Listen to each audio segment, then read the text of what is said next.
Hi friends, welcome to my channel. Friends, Chandrakant చనిపోయి ఇవాళకి 11 రోజులు. నిన్న ఆయన పెద్ద కర్మ జరిగింది. ఈరోజు ఆయన లేకపోవడంతో తన ఫ్యామిలీ పడే బాధ, అలాగే తను ఆలోచించడం కూడా ఆలోచించేలా, రేపు నేను లేకపోతే నా భార్య పిల్లలకి దిక్కెవరు, తల్లిదండ్రులు చూస్తే ముసలి వాళ్ళు, నా భార్య పిల్లల్ని ఎవరు చూసుకుంటారని ఆలోచించకుండా 5 సంవత్సరాలు రిలేషన్షిప్లో ఉన్న పవిత్ర జయరామ్కి ఇచ్చిన తను విలువ 11 సంవత్సరాలు ప్రేమించి పెళ్లి చేసుకున్న వైఫ్కి ఇవ్వలేదు. అలాగే ఈరోజు తన వైఫ్ పిల్లలు ఏమవుతారని ఆలోచించాల. తన కెరియర్ ఏదో తను చూసుకోకుండా ఇలా రిలేషన్షిప్లో ఉంటూ ఈరోజు తను చనిపోయిందని ఈయన హ్యాంగ్ చేసుకోవటము.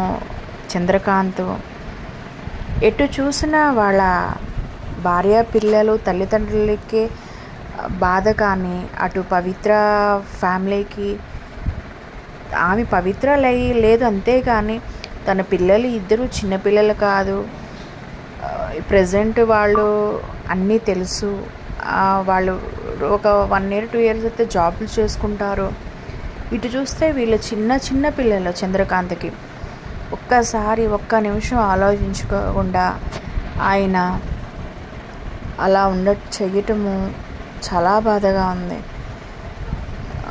కన్నయ్య అంటూ ఉండేవాడని చెప్పి వాళ్ళ భార్య చెబుతూ ఏడుస్తుంటే, ఆ పిల్లలు ఇంకా నాన్న రారు అనే ఒక్క మాట అంటే వినేవాళ్ళకి మనకే ఏదోగా ఉంది.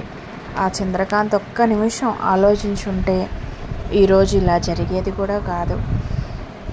లైఫ్ను చాలా ఈజీగా తీసుకున్నాడు ఆయన.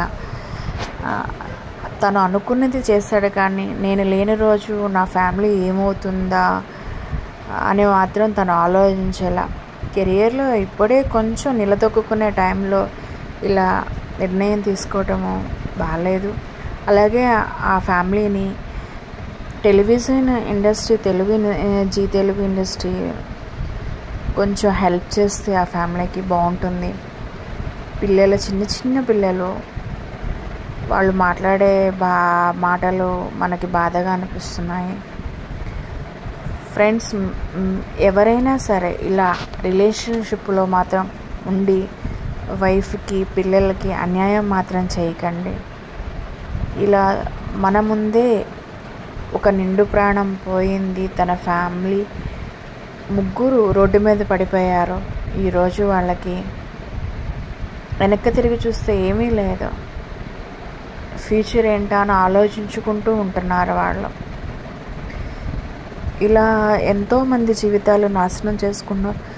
ఫిలిం ఇండస్ట్రీ అనే కాదు, టెలివిజన్ ఇండస్ట్రీ అనే కాదు, మామూలు సాధారణమైన మనుషులు మామూలుగా నిజ జీవితంలో కూడా ఇలా చాలా జరుగుతున్నాయి. ఏంటంటే ఫిలిం ఇండస్ట్రీ అనేవాటికి కొంచెం ముందుగా రీచ్ అవుతుంది అంతే. రోజుకొక సంఘటన జరుగుతున్నాయి. రోజుకొక ఫ్యామిలీలో విడిపోయే వాళ్ళు ఉంటున్నారు, ఇలా చనిపోయే వాళ్ళు ఉంటున్నారు. ఇదంటే మనకి తొందరగా వెలుగులోకి వచ్చింది. ఇంకా మనం దీని గురించి మాట్లాడాలన్నా కూడా ఏం మాట్లాడలేకపోతున్నాం మనం. ఎందుకంటే చంద్రకాంత్ చేసింది మరీ చాలా బాధాకరమైనది. అలా వాళ్ళ వైఫ్ మాట్లాడే మాటలు కానీ, ఆ పిల్లల మాటలు కానీ మనం వింటూ ఉంటే ఆ బాధ ఎంత బాధపడుతున్నారో వాళ్ళు అనేది మనకు తెలుస్తుంది.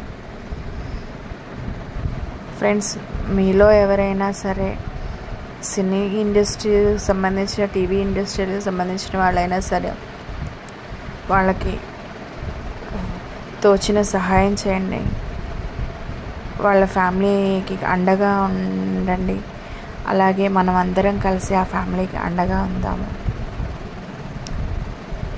ఇంకా చెప్పాలంటే పవిత్ర జయరాము ఇంటర్వ్యూలో తన భర్త వదిలేసి 20 సంవత్సరాలు అయ్యిందని చెప్పింది. కానీ తను చనిపోయినాక తెలిసింది మనకేంటి, తన భర్త తనను వదలలేదని ఆ పిల్లలే చెప్తున్నారు, వాళ్ళ హస్బెండు చెప్తున్నారు. అంటే ఆమె చంద్రకాంత్తో ఒక గేమ్ ఆడినట్టే. గేమ్ ఆడి తన ఫ్యామిలీకి తనను దూరం చేసి తన దగ్గరే చంద్రకాంత్ను ఉంచుకుని ఈరోజు తనతో పాటు చంద్రకాంత్ను కూడా తను తీసుకుని వెళ్ళిపోయింది. తను గేములో ఒక పాముగా, ఒక కీలు గుర్రంలాగా మారిపోయాడు చంద్రకాంత్. ఇంకా చెప్పాలంటే మనకి ఇంకా చెప్పడానికి అనేది అయితే ఏం లేదు ఫ్రెండ్స్. ఆ ఫ్యామిలీకి ఆ దేవుడే దిక్కు. అలాగే ఆ ఫ్యామిలీకి ధైర్యం ఇవ్వాలని, దేవుడు సపోర్ట్ అనేది ఉండాలని మనం ఆ భగవంతుడిని కోరుకుందాం. ఈ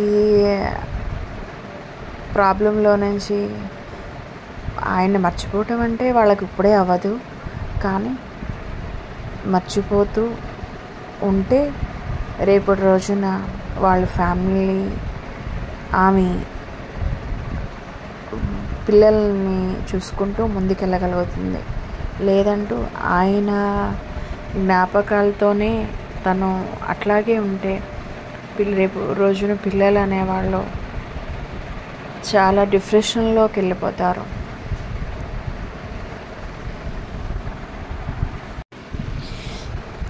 చంద్రకాంత్కి పవిత్ర జయరాం పరిచయం కాకముందు వరకు తన భార్య, తన పిల్లలు, తన తండ్రి